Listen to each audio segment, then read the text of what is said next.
C'est malheureux de voir, en tout cas, ou de constater que des gens qui se présentent souvent ignorent les Premières Nations. C'est ça qui est malheureux. Écouter, tendre l'oreille et être attentif aux volontés des communautés autochtones.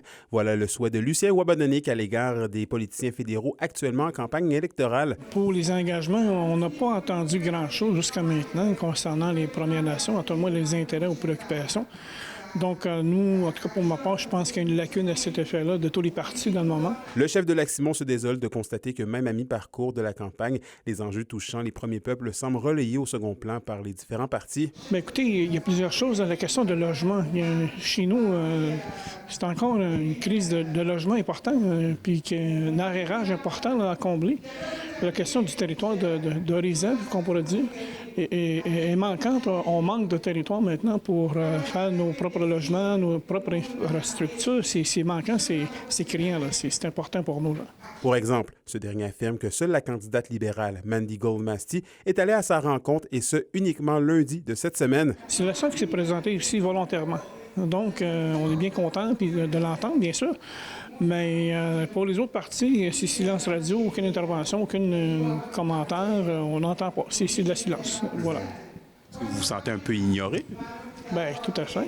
La plupart du temps, c'est une des raisons, je pense, à tout le moins, c'est que le manque de participation au vote, qu'il soit fédéral ou provincial, de Premières Nations, c'est parce que leurs intérêts, leurs préoccupations ne sont pas écoutés, ne sont pas respectés. Donc, c'est une des raisons, je pense, qu'il y a peu de participation au niveau des élections. Là. Avec 2 points de pourcentage d'avance selon Canada 338, les libéraux mènent la course dans la circonscription d'Abitibi, Baie-James, Nunavik et You.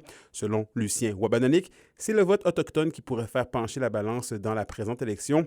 Sans complètement se mouiller quant à sa préférence électorale, l'homme avoue que Mme Goldmasty pourrait apporter une voix conséquente au peuple autochtone. Je pense que c'est important d'avoir cette sensibilité-là, puis d'avoir quelqu'un qui va parler de nos intérêts, de nos préoccupations. Je pense qu'on espère tout le moins, si elle rentre, qu'elle ait un poste important pour justement avoir une influence suffisante auprès du gouvernement. Bien que la question de l'urne semble porter sur les relations canado-américaines, ce dernier affirme que les solutions à la crise ne peuvent être prises sans les communautés autochtones.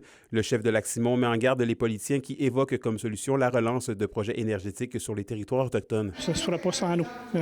Sans notre accord, sans notre participation en termes de consultation, même si M. Poilievre dirait c'est prix autorisé, en droit, ça ne passerait pas. Peu importe le résultat du scrutin le 28 avril prochain, Lucien Wabanonik s'engage à travailler de concert avec le gouvernement.